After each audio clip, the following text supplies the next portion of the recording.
Buenos días. Una vez más nos estamos reuniendo aquí en comunidad. Hemos pasado del querer venir y congregar a una iglesia ahora a congregar en casa. ¿Por qué decimos congregar? Se ha vuelto una palabra doctrinal en el sentido de que tenías que tener un asiento en la iglesia, pero hoy, cuando miramos las traducciones de la Biblia, habla de reunirnos en el nombre del Señor. Y hoy, todos aquellos que están conectados ahí en la pantalla, nos reunimos en el nombre de nuestro Señor Jesucristo. Así que vamos a orar. Padre amado, agradecemos este tiempo porque sabemos que tú tienes palabras de vida a nuestro corazón. Agradecemos este momento porque solamente tú puedes estar en todo lugar porque así eres tú omnipresente. Háblanos a través de estos versículos y usa mi vida para compartir de tu palabra en este momento. Te pido esto en el nombre de tu amado Jesucristo, Hijo Jesucristo. Amén. Amén. Muy bien, estamos estudiando el libro de Marcos. Recuerden que todos los sermones están quedando grabados en el Facebook Watch y también en el YouTube, en el canal de Calvary Chapel Arequipa. Estamos estudiando el capítulo 5. Recuerden que Marcos es ese evangelio donde Jesús siempre está actuando, siempre está haciendo. Ya hemos visto en un momento que Él está calmando la tormenta, en este momento de tempestad y de desesperación con los discípulos. Ya hemos visto después cómo llega a un lugar, se presenta un endemoniado y Jesús libera a este hombre de esta opresión. Hoy Jesús sigue cumpliendo su misión. Así que este capítulo tiene como título de forma general: Jesús demuestra su autoridad al cumplir la misión de Dios. Este segundo división de todo el capítulo, que está dividido en párrafos del 21 al 43, es donde Jesús cumple la misión de Dios con un padre desesperado y una mujer con una enfermedad. Y a medida que yo paso las diapositivas salen los títulos de las subdivisiones de este párrafo. Estábamos en el mar de Galilea. Esta es una foto donde tú puedes tener un viaje cuando vayas. Y esta es la región donde él va a cruzar. Recuerden que estaba en Gadara, en Gerasea. Versículo 21 dice: después de que Jesús regresó en la barca al otro lado del lago, se reunió alrededor de él una gran multitud, por lo que él se quedó en la orilla. Ahí vemos a Jesús siempre enseñando, siempre cumpliendo la misión de Dios. Y recuerden que ahí tengo un mapa en 3D que explica que estábamos en esta, donde indica la flecha, la región de los Geraseos, y él tiene que cruzar a otro lugar y ahí es donde le espera una gran multitud. Así que Jesús baja y mientras él está caminando, un hombre se le acerca. Dice el versículo 22, llegó entonces uno de los jefes de la sinagoga, llamado Jairo. Al ver a Jesús, se arrojó a sus pies. Y así como ven en la imagen, Jairo se arrodilla. Y eso era un gesto de reverencia, pero también era un gesto de adoración. Y Jairo significa Jehová ha iluminado. En este momento Jesús lo ve a Jairo, a este principal de la sinagoga, y se extraña. ¿Y saben por qué se extraña? Porque todos los judíos sabían que al único que se deberían de arrodillar es al Dios creador, al Dios todopoderoso, a Jehová. Pero vemos a un padre desesperado. Vemos a un hombre que debería de... ¿Cuál era la urgencia? Vamos a ver el versículo 23, dice, suplicándole con insistencia: mi hijita se está muriendo, ven y pon tus manos sobre ella para que se sane y se salve. Hermanos, si tú eres padre, entenderás el dolor que hay en el corazón de un padre o de una madre cuando ve que su hijo o su hija necesita ayuda y no para de buscar en cualquier lugar ayuda. Y le dice a Jesús: mi hijita se está muriendo, por favor, ayúdame. es este hombre que no le importó que le puedan decir públicamente, porque él era uno de los encargados de la sinagoga, el principal, era como un pastor, si lo podríamos llamar, un tipo de pastor que administraba y se encargaba de todos los judíos. Recuerden que a los judíos ya no les caía bien, ni a los jefes de los sacerdotes, ni a los fariseos, ni los saduceos, que Jesús tenga tanta fama, pero públicamente se arrodilla, porque es justamente la desesperación que lleva a este padre a decirle: Jesús, ayúdame. ¿Sabes qué, hermano? Solo Jesús sana y salva. También salva y sana a sus hijos. Y cuando dice, ven para que se sane, la palabra que usa es la palabra sozo, que es obviamente, cuando nosotros miramos en el Antiguo Testamento, significaba salvación o sanidad del cuerpo físico, y lo cual ellos lo llamaban salvación, porque recuerden que la enfermedad y la salvación estaban ligadas en el Antiguo Testamento, pero en el Nuevo Testamento se usa más para salvación. Y así le dice: sana a mi hija que se está muriendo. En el Evangelio sinóptico de Mateo dice que ya había muerto, ya estaba como en coma. Y ahí vemos unas características o lecciones que diríamos de cómo ir a Jesús. ¿Cómo podríamos ir por ayuda a Jesús? Jairo nos enseña que lo primero que tenemos que hacer es buscar su presencia. Lo segundo es humillarnos ante su presencia. Y lo tercero es pedir con súplicas en su presencia. Y lo cuarto, debes tener una confianza absoluta en su poder y presencia, porque no te puedes acercar a Dios si sabes que Él no está ahí. Así que si tú deseas acercarte a tu Señor, acércate con esa misma actitud. No te acerques como una opción más, sino como tu única opción. Y yo te digo esto porque, mira, muchas personas han venido a visitarme o a tener una cita en consejería o en oración y me dicen: mire, yo ya fui al curandero, no sé, yo ya fui a tal milagrero, yo ya fui a tal sitio, a tal hospital y todo. A ver, vengo también por si acaso, ¿qué puede hacer por mí? Óremelo, ore por favor, ¿no? O a veces cuando ya está en última instancia, la verdad es que la mejor forma de acercarnos hoy, si tú estás ahí por sanidad, porque a mí me gustaría al final orar por tu sanidad, porque Jesucristo es el mismo ayer, hoy y siempre, y puede sanar hoy y salvar hoy. Pero acércate como tu única opción, porque Jesús es el único que puede sanar y es el único que puede salvar.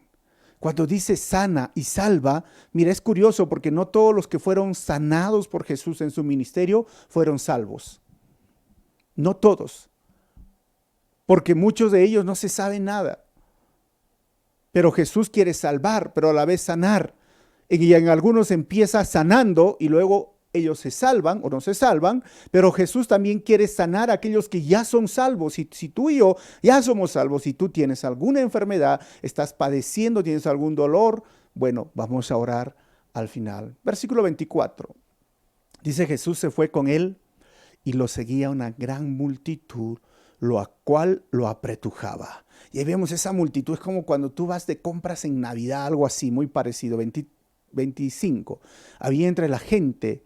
Ahora Jesús va a sanar a una mujer hemorrágica, una mujer que hacía 12 años padecía de hemorragias. ¿Qué significaba esto según la ley? Levíticos capítulo 15, versículo 25 al 27 vamos a leer. Cuando una mujer tenga flujo continuo de sangre fuera de su periodo menstrual o cuando se le prolongue el flujo, quedará impura todo el tiempo que le dure, como durante su periodo. Toda cama en la que se acueste mientras dure su flujo quedará impura como durante su periodo. Todo aquello sobre lo que se siente quedará impuro como durante su periodo. O sea, eso es lo que decía la ley de una mujer que tenía este flujo de sangre continuo. Ahora vemos ahí a la mujer. Esta mujer por 12 años padecía esta enfermedad. ¿Qué le hubiera ocasionado el tener esta enfermedad por 12 años? Cuando yo miro mire, yo veo tres aspectos fundamentales. Lo primero, respecto a su familia. Si era impura, si ella hubiera sido casada, quizás habría perdido ya al marido.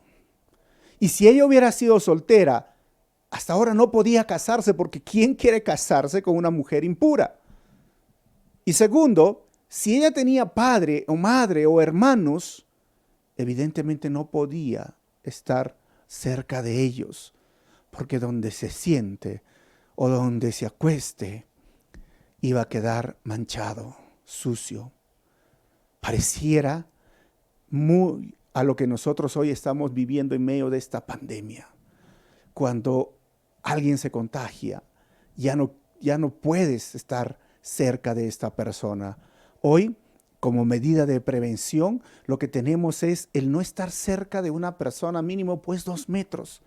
Y no saben el dolor que causa esto en muchas familias y personas.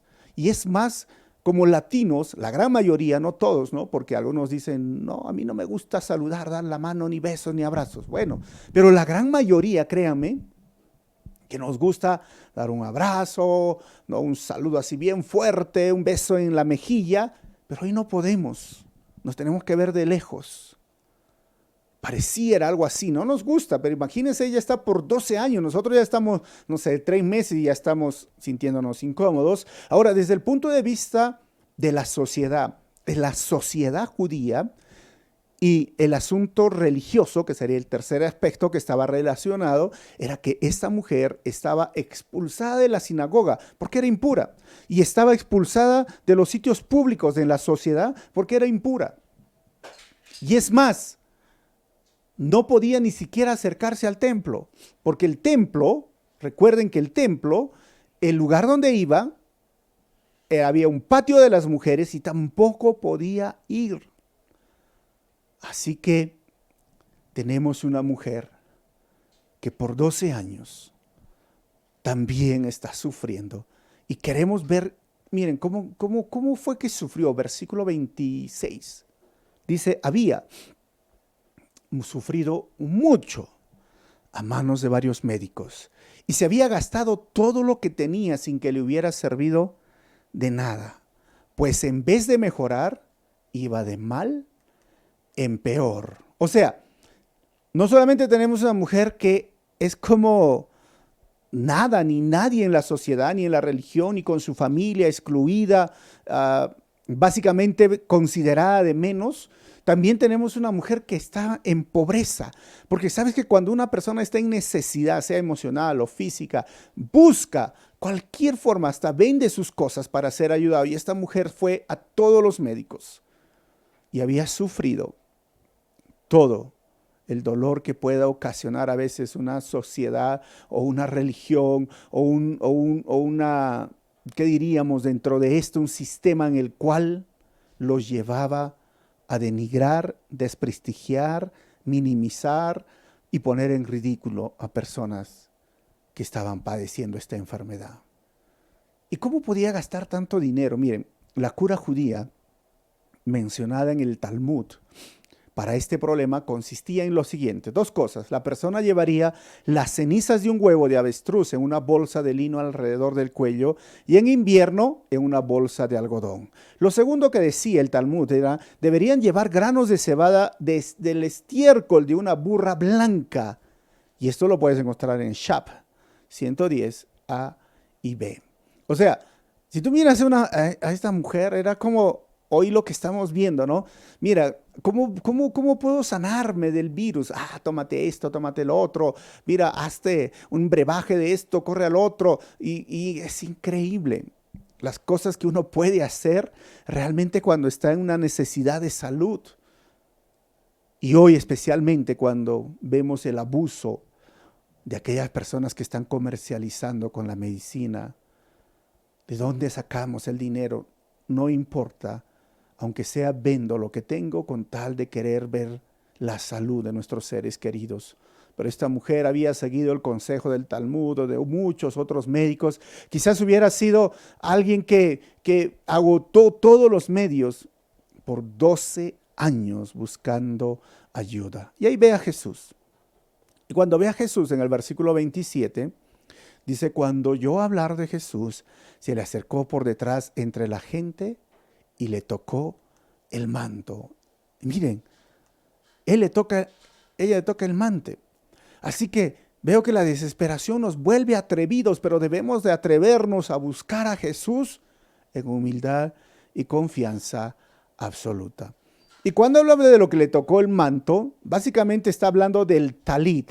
¿Y qué es el talit?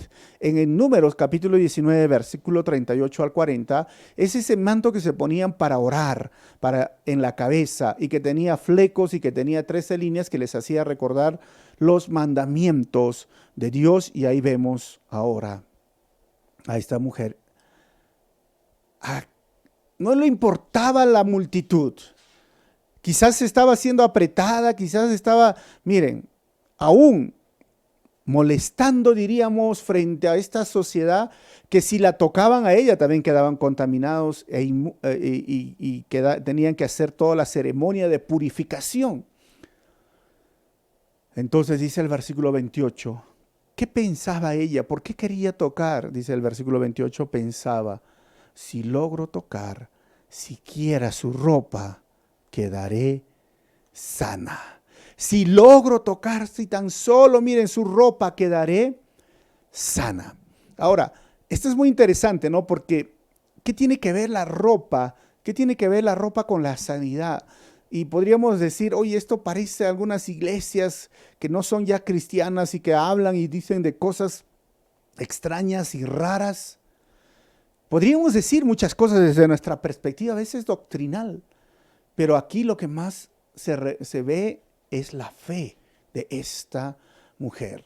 O sea, el objeto de la fe es mucho más importante que la calidad de la fe. Vuelvo a repetir, el objeto de la fe es mucho más importante que la calidad de la fe. Versículo 29, al instante se cesó su hemorragia y se dio cuenta de que su cuerpo había quedado libre de esa aflicción. Versículo 30, al momento también Jesús se dio cuenta de que de él había salido poder.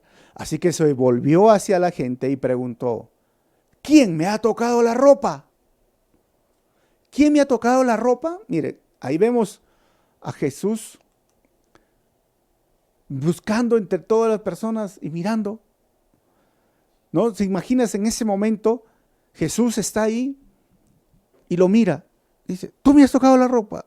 Y el otro dice, no. ¿Tú me has tocado la ropa? ¿Tú me has tocado la ropa? ¿Quién me ha tocado la ropa? ¿Quién me ha tocado la ropa? Y yo me imagino la mujer en ese momento. Porque esa mujer, como les dije, estaba excluida de la sociedad, excluida de la religión, y ella misma sabía la ley y aquel que tocaba lo hacía impuro. Entonces era como que agarrar y exponerla públicamente. Yo mientras estudiaba decía, ¿qué estás haciendo, Jesús? ¿Por qué? Ya si te tocó y salió poder y ella fue sana, bueno, déjala ir. Pero ya tenía vergüenza pública, porque todo el mundo, muchos quizás lo conocían como la mujer enferma de hemorragias, porque les encanta poner etiquetas a nosotros los seres humanos. Ahí está esa mujer. Y entonces Jesús le está diciendo, ¿quién? ¿Quién? Mateo capítulo 8, versículo 17 nos dice lo siguiente. Esto sucedió para que se cumpliera lo dicho por el profeta Isaías, que Él cargó con nuestras enfermedades y soportó nuestros dolores. Isaías 53, 4, Él agarra esto. Versículo 31. ¿Ves que te apretuja la gente? Le contestaron sus discípulos. Y aún así preguntas, ¿quién me ha tocado? Ahí vamos todos los discípulos, pero si te están todos apretando y luego dices, ¿quién me ha tocado? ¿Sabes qué? ¿Por qué pregunta esto? Y por qué los discípulos no entendían la diferencia entre un contacto casual con Jesús y el tocar con fe. No entendían. Y esto a mí me hace entender que muchas veces las personas también no entienden qué significa acercarse con fe a Jesús y tocar realmente a Él, su presencia por fe. Porque sabes que tú puedes tocar una Biblia, pero quizás no toques realmente en fe al Señor.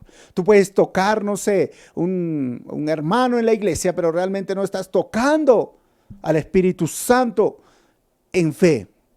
Tú puedes hacer muchas veces tocar, pero hay una gran diferencia cuando tú te acercas con fe y realmente puedes experimentar el poder de Dios fluyendo en tu vida. Puedes conocer mucho de Dios, pero no conoces al Dios verdadero. Puedes haber escuchado de sanidad, pero no has experimentado sanidad. Cuando yo tenía 6 años, tenía una enfermedad y mis padres me llevaron a una campaña evangelística. En ese tiempo había unas campañas en el Estadio Melgar que se llamaba Gille Ávila, el predicador. El predicador dije, acérquense, miren, pongan su mano donde está la enfermedad. Yo puse mi mano y inmediatamente recibí sanidad. Y es por eso que yo no puedo dejar de decir que Jesús sigue sanando hoy. Sanó mi vida, ha sanado la vida de muchas personas, porque eso es tocar a Jesús. Tú puedes tener de repente conocimiento, pero hoy yo te invito que con tu fe te acerques a Jesús y toques el poder que fluye de Él. Hoy Jesús quiere sanar también. Hermanos, fe es lo único que necesitas para que el poder de Dios obre en tu vida. Eso es lo que necesitas. No tiene nada de acá místico, tengo que tocar el borde del manto, o vamos a pasar el borde del manto, o yo te voy a mandar un pedazo de tela. Eso no tiene nada que ver. Solo se necesita fe. Ni tampoco se necesita que yo vaya a tu casa y toque la vida de una persona enferma. No, porque yo simplemente soy un siervo del Señor. Esto es algo entre tú y Dios. Y fe es lo único que se necesita hoy para que tú seas sanado. Versículo 32. Pero Jesús seguía mirando a su alrededor para ver quién lo había hecho. Él seguía mirando. ¿Quién? Versículo 33. La mujer, sabiendo que lo que le había sucedido, se acercó temblando de miedo y arrojándose a sus pies y le confesó toda la verdad. Y ahí vemos a esta mujer. ¿Y sabes por qué temblaba de miedo? Temblaba de miedo por haber hecho impuro a un rabino. Pero en Jesús, si sus impurezas se minimizaron para encontrar sanidad y pureza. ¿Te imaginas esto, hermano? A mí me encanta esta historia, es quizás una de mis favoritas, ¿no? Porque Jesús dice, ¿quién? Los discípulos, imagínate, los discípulos dicen, todo el mundo te está tocando, te está agarrando, todos quieren agarrarte. Y dice, ¿quién me tocó? Pero nos estamos olvidando de alguien. ¿De quién? De un padre desesperado. Ese padre que le dijo, Jesús, mi hijita se está muriendo, por favor, ven a mi casa. Y mientras Jesús se detiene y dice, ¿quién me ha tocado? Yo diría, si fuese Jairo, le decía, Jesús, vamos a la casa, vamos a mi casa, porque ¿a quién le importa que te haya tocado? Vamos a mi casa, porque si tú no vas, mi hijita se va a morir.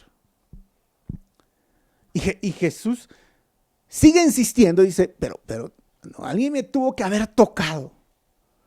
Y la mujer entra y viene temblando, y le dice, yo te toqué. Y miren que en este tiempo se pudo decir que le hizo impuro, pero a Jesús no le hizo impuro. ¿Sabes por qué? Era la ley ceremonial. O yo les he dicho que estaba la ley ceremonial, la ley moral y la ley civil. Y la ley ceremonial, todo apuntaba a Cristo, todo apuntaba a Él. Él era la realidad. Y así que Jesús siempre minimizó la ley ceremonial y maximizó la ley moral. Y aquí es donde minimiza. Y vamos a ver más adelante cuando toca a otra persona que está enferma o quizá muerta. lo minimiza. Y es por eso que hablaba el día jueves sobre el cuarto día. Siempre lo trató como ley ceremonial para los judíos, pero maximizó la ley moral. Versículo 34. Hija, tu fe te ha sanado, le dijo Jesús. Vete en paz y queda sana de tu aflicción. Esto debería ser un aleluya, ¿no? Porque mira, le dice, hija, tu fe te ha sanado. No le dice, oye, porque me has tocado el borde del manto te ha sanado. No, es tu fe.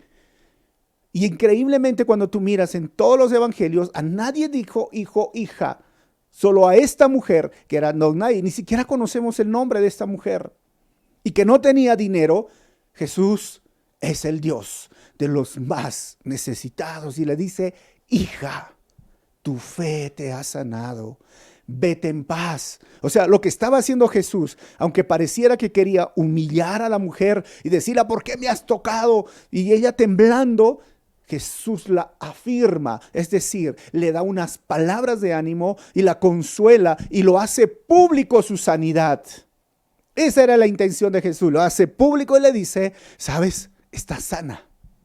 Porque la sanidad ocurrió antes, pero ratifica la fe de ella y la pone en público y le dice, hija, tu fe te ha sanado delante de todos. ¿Sabes que ahora? Vete en paz y queda sana. ¿Sabes de qué? De tu aflicción. Jesús la mira. Así que no es el toque de ella, sino su fe actuando sobre Jesús. El asunto, vuelvo a decir, no es la fe en sí misma, sino el objeto de esa fe. Jesucristo es el objeto de nuestra fe. Así que no es fe en la fe, tampoco es fe en un ídolo, tampoco es fe en alguien que no escucha ni oye, tampoco es fe en una religión, tampoco es fe en una persona o en mi persona como pastor, tampoco fe en un profeta o lo que sea, es fe en Jesucristo. Lo más importante es el objeto de tu fe y el objeto de tu fe debe de ser Jesucristo, el Señor y Salvador. Y cuando le dice vete en paz, ¿sabes por qué le dice vete en paz? El término paz viene de la palabra en el griego eirene, que tiene esa connotación de totalidad y bienestar. No es solamente ausencia de problema. Le dice ahora, no significa que no vas a tener problema. La gente te va a decir, tú eres una inmunda, y te va a decir, o tú eres, ¿sabes? Yo ya soy sano. Ahora tengo paz en el corazón. Ahora, y la palabra aflicción significa, proviene de la raíz azotar. O sea, por 12 años esta mujer era azotada, avergonzada, humillada, quizás por los hombres, por sus familiares o sus amigos, o los mismos religiosos y la misma sociedad. Y el Señor le dice, quedas libre de ese azote. Y eso es lo que vino a hacer Jesús, hermano y hermana, librarte del azote, de la vergüenza, de la humillación. A Jesús no le importa si tú has pecado, a Jesús no le importa qué estilo de vida has tenido. Jesús puede perdonar tus pecados y puede sanar tu enfermedad hoy e irte en paz y libre de tu aflicción. Vamos a avanzar, versículo 35 al 36. Jesús consuela ahora a un padre sin esperanzas. Versículo 35 dice, todavía estaba hablando Jesús cuando llegaron unos hombres de la casa de Jairo, decían jefe de la sinagoga, y para decirle, tu hija ha muerto. Jairo, tu hija ha muerto. ¿Para qué sigues molestando al maestro? Yo creo que ese habría sido el peor latigazo que le cayó a Jairo. Tú no sabes, tú nunca has conocido a una persona que escucha esta palabra. Tu hermano se ha ido, tu hermana se ha ido, tu papá se ha ido, tu mamá se ha ido, tu hijo se ha ido, tu hija ya no está con vida, tu hija ha muerto. Yo agarraría, si fuese Jairo, diría, me iría con la mujer, le diría, ¿para qué?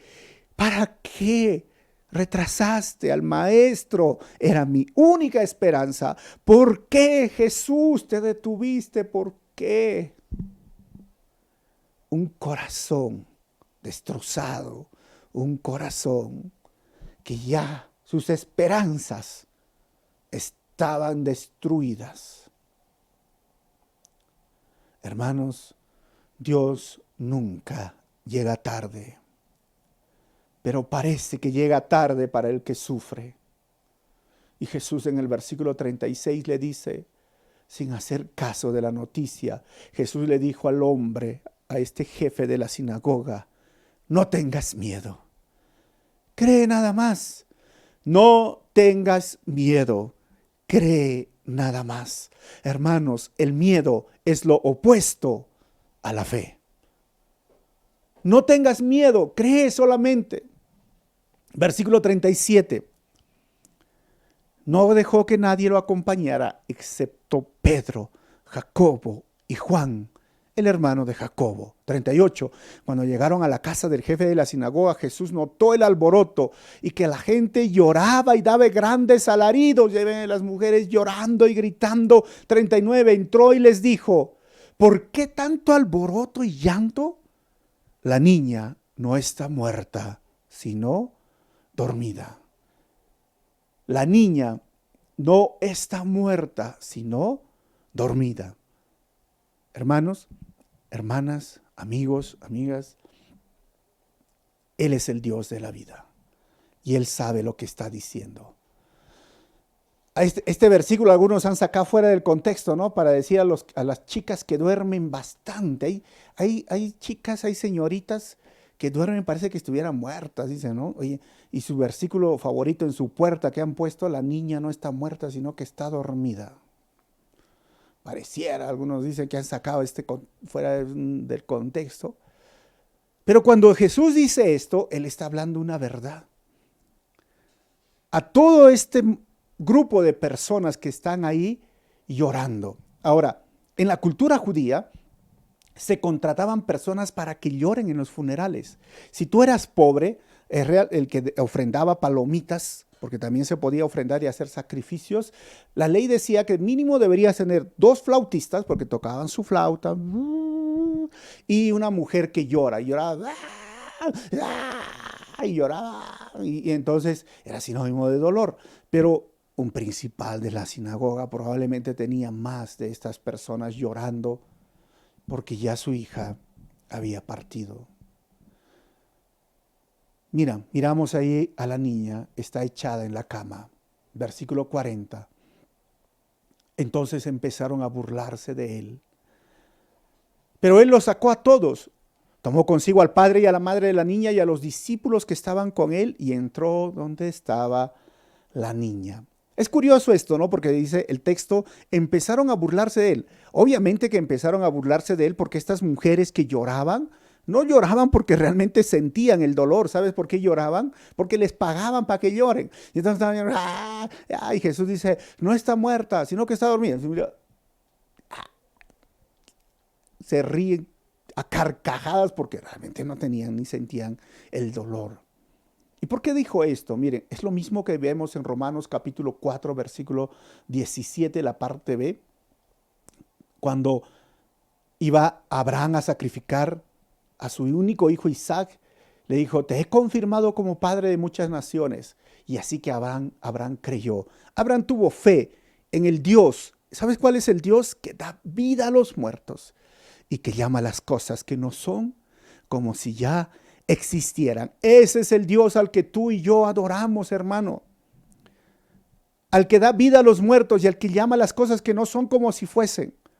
Porque cuando Abraham iba a sacrificar y estaba con el cuchillo y iba a agarrar, decía, él no sabía si iba a venir un cordero, él no sabía si Dios lo iba a detener. Él realmente iba a hacer un sacrificio a su único hijo y al hijo más querido y al que esperó por más de 15 años. Y él en su mente pensaba, si yo lo mato, bueno, Dios lo resucitará. Y justo cuando iba a agarrar el cuchillo, vino la voz del cielo y le dijo, no lo hagas. Y ahora yo sé que tú me eres fiel. Y entonces ahí dijo, hay un cordero. Y esa es la misma fe que Abraham tuvo y por eso fue declarado justo. Y esa es la misma fe que encontramos aquí en esa mujer. Y es la misma fe que tú y yo deberíamos de tener. Es el Dios que da la vida y el que llama las cosas que no son como si fuesen. Versículo 41. La tomó de la mano y le dijo, Talita cum. Y esa es una palabra en arameo que significa niña, a ti te digo, levántate. Agarró de la mano y la niña abrió los ojos. 42, la niña tenía 12 años, se levantó enseguida y comenzó a andar. Ante este hecho, todos se llenaron de asombro y miren a la niña caminando. Miren, Jesús llega en el momento oportuno, aunque muchas veces prolonga su respuesta para ver nuestra perseverancia y fe. Llegó en el momento oportuno, pero a esa mujer la respondió de forma inmediata y a Jairo le hizo esperar para que vea su perseverancia, su fe.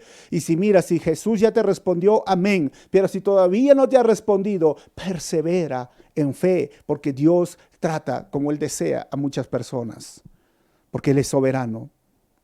Pero que no desmaye tu fe. 43 y voy a terminar.